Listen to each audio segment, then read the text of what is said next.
Good morning students. Last class में पढ़ा था अपन ने sp2 हाइब्रिडाइजेशन। ठीक है, आज की जो क्लास में पढ़ेंगे अपन वो पढ़ेंगे बेटा जी sp3 हाइब्रिडाइजेशन। ठीक है, थोड़ा सा कठिन कार्य है ये चीज़ें पढ़ना, लेकिन तुम्हें पढ़ना है स्पेशल मैथ वाले बच्चों के लिए।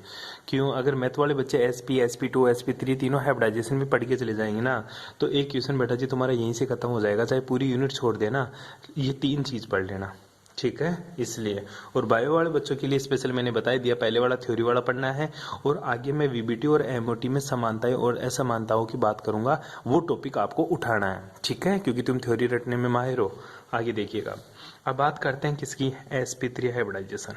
ठीक है, देख बेटा जो तेरा sp3 हाइब्रिडाइजेशन है ना, इसमें जैसे फॉर एग्जाम्पल अगर हम बात करें जैसे CH4, इसमें क्या होता है, एक S फिर तेरा PX फिर तेरा PY और फिर तेरा PZ, ये चार परमाणु कक्षक मिलकर कितने हाइब्रिड ऑर्बिटल बनाते हैं?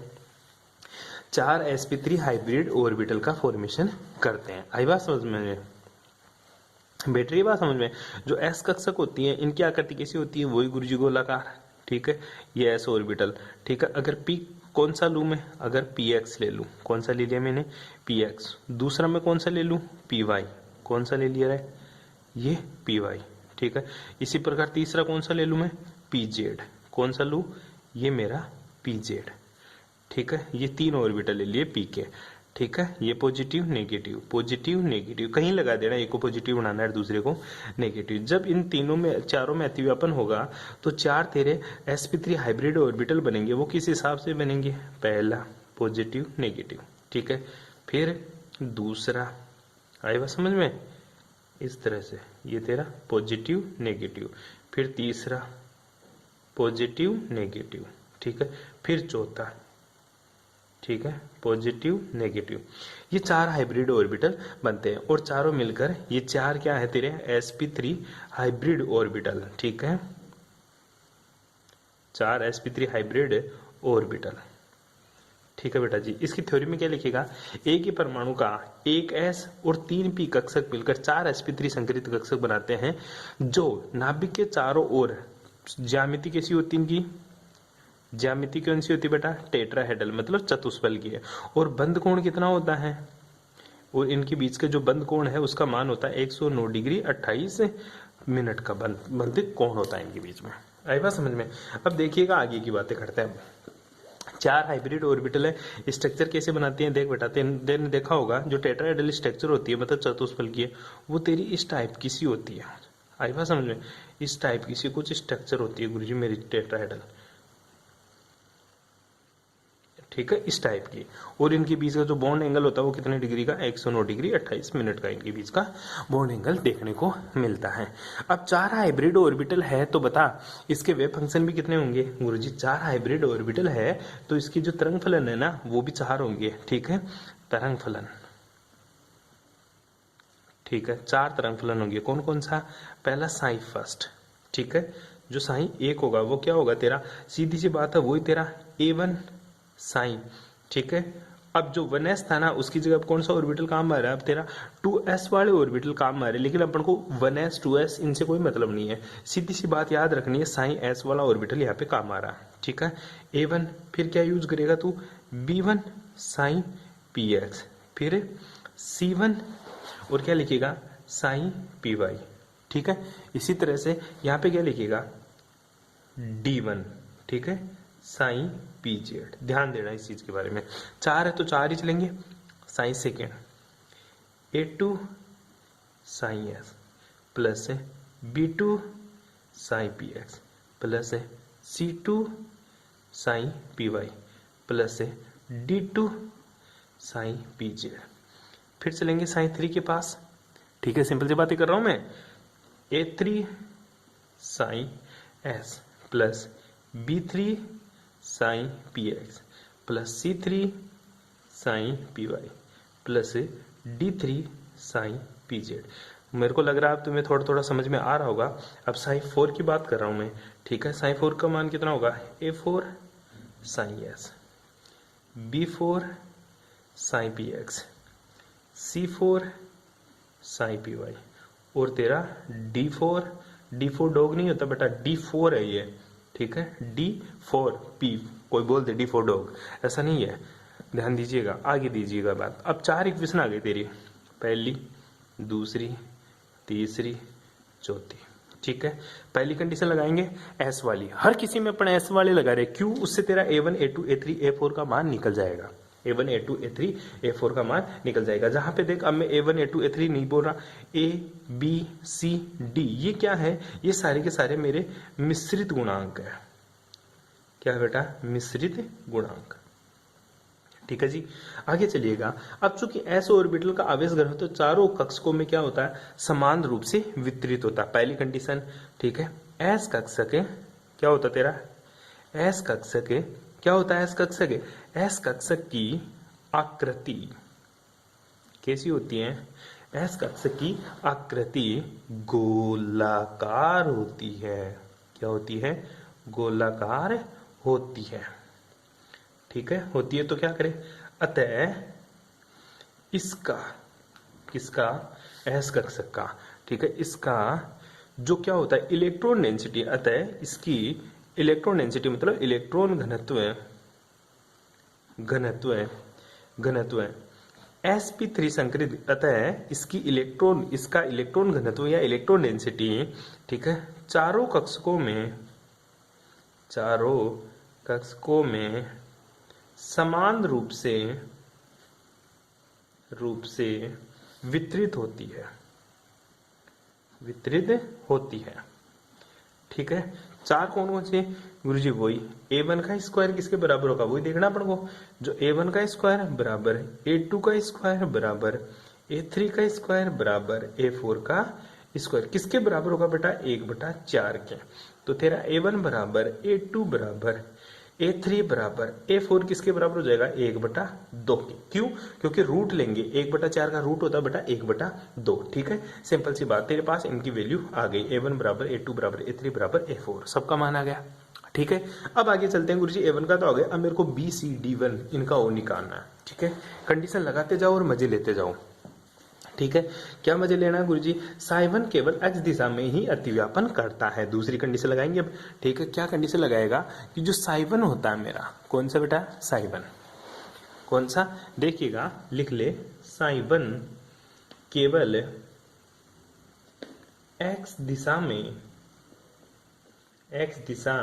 में ही अतिव्यापन करता है, अतिव्यापन करता है, ठीक है। दूसरी कंडीशन है साइवन कहाँ लगा था बेटा, केवल x दिशा में अतिव्यापन करता है, ठीक है। अन्य दिशाओं में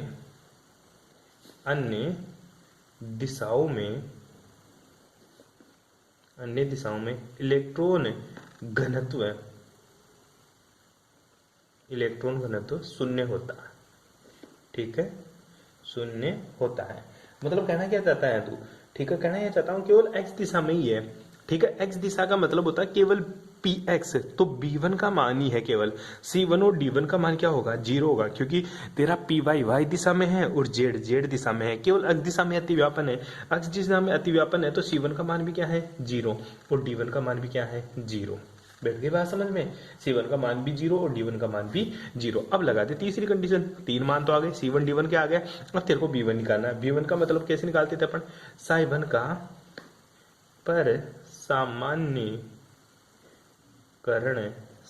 पर सामान्यीकरण करने पर, ठीक है। वापस से पर सामान्यीकरण करेंगे, तो कैसे होगा, A1 का स्क्वायर प्लस B1 का स्क्वायर प्लस C1 का स्क्वायर प्लस D1 का स्क्वायर किसके बराबर होगा बेटा, 1 के, ठीक है। अब बार बार नहीं लिखूंगा, नॉर्मलाइजेशन की कंडीशन डायरेक्ट लिखना होता फिर, ठीक है। तुझे पता है C1 की वैल्यू क्या, 0, D1 की वैल्यू क्या, 0, और A1 की वैल्यू क्या है, A1 की वैल्यू तो गुरुजी 1/2 है, ठीक है।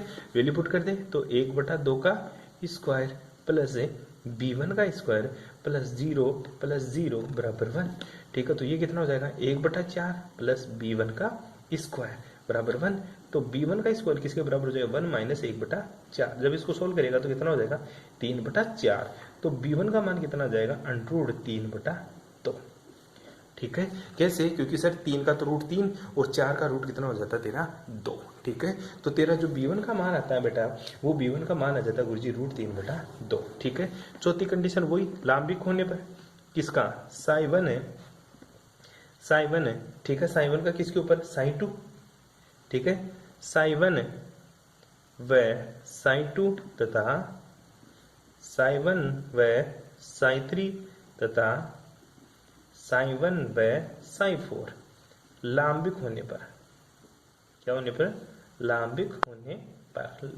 लांबिक का मतलब होता है बेटा ऑर्थोगोनल।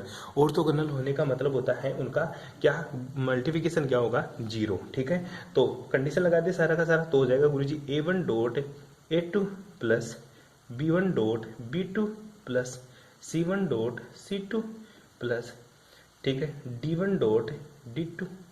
कर लिया ये जी। ठीक है, डी तक हो गया बराबर 0। इसी प्रकार तेरे को पता है ये चीज 0 के बराबर होती है। ठीक है, इसी प्रकार तेरे को पता है क्या लिखना है, a1 dot a3 plus b1 dot b3 plus c1 dot c3 plus d1 dot d3 बराबर 0। ठीक है, ये इसकी कंडीशन थी, इसकी कंडीशन ये लगा दी अपन ने। अब इनकी कंडीशन और लगा देते हैं। ठीक है, क्या लिखेंगे, a1 dot a4 plus b1 dot b4 plus c1 dot c4 plus d1 dot d4 बराबर 0। अब तुझे पता है क्या कि गुरुजी जो c1 का मान है, c1 बराबर क्या है 0 और d1 बराबर क्या है 0। तो ये टर्म ये टर्म ये टर्म ये टर्म ये टर्म ये टर्म ये सारे क्या हो गए 0। 2 की वजह से क्या हो गए, सारे के सारे मान 0 हो गए। ठीक है बेटा, पता चल रहा है इस चीज का। और तेरे को पता है a1 का मान बराबर a2 का मान बराबर a3 का मान बराबर a4 का मान, इनका मान कितना है गुरुजी, इनका मान 1/2 है, ये भी पता है मेरे को। ठीक है, और तीसरा मान क्या है, b1 का मान मुझे पता है। b1 का मान तुझे कितना पता है, रूट 3/2 मुझे को पता है। ठीक है, रूट 3/2। तो देख ये तो सब 0 हो गए, बचा क्या इधर। अगर दोबारा से मैं इसको रिवाइज करूं तो a1 dot a2 plus b1 dot b2 बराबर 0। इसी प्रकार क्योंकि ये 0 हो गए, ऐसा लिख ले, चाहे तेरी समझ में नहीं आ रहा, 0 प्लस 0 बराबर 0। इसी प्रकार तो लिखेगा a1 dot a3 b1 dot b3 plus 0 बराबर 0। इसी प्रकार a1 dot a4 plus b1 dot b4 plus 0 बराबर 0। a1 सॉरी 3 हो गई इक्वेशन। ठीक है, अब वैल्यू पुट कर दे सबकी। जब वैल्यू पुट करेगा तो सबका मान यहीं से तेरे को तो b2 का मान आ जाएगा, b2 बराबर b3 बराबर b4। एक ही मान होगा गुरुजी माइनस का a1 dot a2 divided by b1। आई बात समझ में, a1 dot a2 divided by b1। ठीक है, तो वैल्यू पुट करते सबका मान एक ही है, तो 1/2 गुणा 1/2। ठीक है, डिवाइडेड बाई b1 का मान कितना, रूट 3/2। तो आंसर कितना आ गया गुरुजी, माइनस का 1/2 रूट 3 आ गया। किसका, b2 b3 और b4 का मान क्या आ गया, 1/2 रूट 3। ये किसके मान आ गए, b1 b2 b3। और b1 का मान तो ये रहा, b2 b3 b4 का मान ये आ गया। ठीक है, a1 का मान आ गया सारे, b वाले का सारा मान आ गया, c1 का मान आ गया, d1 का मान आ गया। अब बच कौन सा रहा, अब बच रहा गुरुजी c2 c3 c4 d2 d3 d4। आई बात समझ में। अब वापस चलते हैं, पुनः वापस वहीं चलते हैं, क्या अब वही साई1 का, अब साई2 का परसामान्यीकरण करेंगे अपन। किसका परसामान्यीकरण करोगे, साई2 का। ठीक है, अब चलते हैं आगे। पहली कंडीशन वापस लगाते हैं अब। ठीक है, जो पहली कंडीशन लगाई थी, क्या लगाई थी तूने, एस वाली। इसके बाद में ये कंडीशन, y1 केवल x दिशा में अतिव्यापन करता है और दिशा में इलेक्ट्रॉन घनत्व क्या होता है 0। तो c1 बराबर 0 d1 बराबर 0 किया था। अब x की जगह क्या लिखेंगे अपन, अब लिखेंगे कि y दिशा में। ठीक है, अब कौन सी दिशा में लगाएंगे अपन, y दिशा के अंदर लगाएंगे। तो तेरा c2 का मान तो क्या हो जाएगा 0, मतलब y के z दिशा में लगाएंगे। अगर ओनली जेड दिशा में लगाएंगे तो c2 का मान क्या आ जाएगा तेरा 0। कौन सी दिशा में लगाएगा, ओनली जेड दिशा में। लगा के देख ले, तो खुद ही लगा के देख ले। ठीक है, क्या लिखेगा। ठीक है, चौथी कंडीशन, कौन सी कंडीशन लगा दी थी अपन ने, 4 कंडीशन लगा दी थी। ठीक है, अब 5वीं कंडीशन वापस जा। ठीक है, 5वीं कंडीशन क्या है गुरुजी, 5वीं कंडीशन में लगा रहा हूं। ठीक है, जो साई जेड है ना, साई2, ये साई2, ये साई2 यदि एक्स जेड केवल एक्स जेड तल में स्थित हो तो, एक्स जेड में उपस्थित हो तो, ठीक है। या तो इसकी जगह लिख सकता है क्या कि साइन जेड है दो नहीं, हाँ साइन दो ये साइन टू, ठीक है। क्या लिख सकता है, या तो साइन टू एक्स जेड तल में उपस्थित हो, या ऐसे लिख सकता है साइन टू केवल एक्स जेड तल में अतिव्यापन करे तो क्या होगा, तो सीधी सी बात है गुरुजी, जो मेरा एक्स जेड में अतिव्यापन करेगा कौन, साइन टू। आजा, साइन टू है केवल कहा एक्स में और जेड में अतिव्यापन करेगा, तो सी टू का मान क्या हो जाएगा, 0 हो जाएगा। सी टू का मान क्या हो जाएगा बेटा, सी टू का मान क्या हो जाएगा गुरुजी, 0 हो जाएगा। आई बात समझ में, कोई बैठ रही है चीज समझ में, साइन टू का मान, सी टू का मान क्या हो जाएगा, 0। अब क्या करना है, पांचवी छठी कंडीशन लगाएंगे वापस से, क्या करेगा, साइन टू का पर सामान्यीकरण करने पर, ठीक है, पर सामान्यीकरण यह आता है, नॉर्मलाइजेशन बोलते रहे यार, नॉर्मलाइजेशन करने पर, ठीक है, पर सामान्यीकरण, ठीक है, पर सामान्यीकरण करने पर या नॉर्मलाइजेशन करने पर सीधी सी बात हो जाएगी। साइन टू है तो क्या आएगा बेटा, a2 का स्क्वायर प्लस b2 का स्क्वायर प्लस c2 का स्क्वायर प्लस d2 का स्क्वायर बराबर 1, ठीक है। तो सीधी सी बात है, a2 का स्क्वायर, a2 का मान कितना है, a2 का मान है गुरुजी 1/2, और b2 का मान कितना है, अभी निकाला, माइनस का 1/2√3 निकाला अभी b2 का मान, ठीक है, माइनस का 1/2√3, ठीक है। और तेरे को बता c2 का मान कितना, अभी ऊपर देखा 0, तो d2 का मान निकल जाएगा तेरा, ठीक है। कैसे निकल जाएगा, 1/4 प्लस 1/2√3 का स्क्वायर करेगा तो कितना आएगा बेटा, 2√3, माइनस का है, इसका क्या करना है, स्क्वायर प्लस c2 का मान कितना 0 और d2 का स्क्वायर बराबर 1, ठीक है। तो क्या आ जाएगा, 1/4 प्लस माइनस माइनस क्या हो जाएगा, प्लस 1/4 12 प्लस d2 का स्क्वायर बराबर 1, ठीक है। कैलकुलेशन है सारी की सारी, तो बता d2 का स्क्वायर क्या कॉमन लेगा, लेना था लघुत्तम, ठीक है, 3 × 1 4 कितना हो गया, प्लस d2 का स्क्वायर बराबर 1 कितना हो गया, 4/12 प्लस d2 का स्क्वायर बराबर 1 1/3 प्लस d2 का स्क्वायर बराबर 1, ठीक है। इधर लेके जाएगा तो कितना हो जाएगा, d2 का स्क्वायर बराबर क्या हो जाएगा, 1 माइनस 1/3, तो कितना जाएगा बेटा, 2/3, तो d2 कितना जाएगा, मुझे सीधी सी बात है, d2 आ जाएगा √2/3, कितना है बेटा, √2/3, ये तेरा d2 आ गया, c2 भी आ गया, d2 भी आ गया। अब बच रहा तेरा c3 c4 और d3 d4, कैसे निकालेगा, वही लांबी कंडीशन लगा दे। लांबी कंडीशन कौन सी गुरुजी, छठे के बाद में सातवीं कंडीशन कौन सी, साइन 2 साइन 3 तथा साइन 2 और साइन 4 लांबिक होने पर, क्या होने पर, लांबिक होने पर मतलब ऑर्थोगोनल होने पर। जो छोटी बड़ी मात्राओं को ध्यान आप खुद रखिएगा, कैसा मतलब, sine 2 dot sine 3 delta tau बराबर 0, इसी प्रकार sine 2 dot sine 4 delta tau बराबर क्या हो जाएगा, 0, ठीक है। ये लांबिक कंडीशन है। अब वैल्यू पुट कर दे, क्या करेगा, वैल्यू पुट कर दे, कैसे, a2 dot a3 plus b2 dot b3 plus c2 dot c3 plus d2 dot d3 बराबर 0। सीधी सी बात है, c2 का मान कितना 0, a2 का मान a2 बराबर a3, दोनों का मान कितना 1/2 और b2 का मान तूने अभी निकाला कितना 1/2√3, ठीक है। अब मेरे को किसका मान निकालना है बेटा, b3 का मान तू निकाल चुका पहले, b3 का मान तू पहले निकाल चुका। क्या आया था तेरे पास b3 का मान, यहीं पे निकला था, क्या आया था, 1 माइनस का 1/2√3, ठीक है। ये भी माइनस का था, ये भी माइनस का 1/2√3, ठीक है। अब c2 का मान कितना है 0, तो ये टर्म पूरी की पूरी 0। अब d2 का मान बता, d2 का मान 2√3, ठीक है। d2 का मान कितना है बेटा 2 2 डिवाइडेड बाई 3 का रूट। ठीक है, अब d3 का मान यहाँ से आसानी से निकल जाएगा। कैसे? क्योंकि d3 का मान कितना आ जाएगा, सीधा सा फॉर्मूला लिखूँ, d3 का मान आ जाएगा गुरुजी ये। ठीक है, ये दोनों इधर जाएंगे तो नेगेटिव, ये दोनों इधर जाएंगे तो नेगेटिव, और डिवाइडेड बाई d4। ठीक है, लिख सकता कैसे, माइनस बाहर ले ले, a2 dot a3 plus b2 dot b3 divided by d2 सबकी वैल्यू पुट कर दे, सबकी वैल्यू पुट कर दे तो तेरा d2 का मान कितना आ जाएगा गुरुजी, जो d2 का मान आएगा वो आएगा -1/√6। कितना आएगा, -1/√6। वैल्यू पुट कर लेना, इतनी कैलकुलेशन का टाइम नहीं है मेरे पास।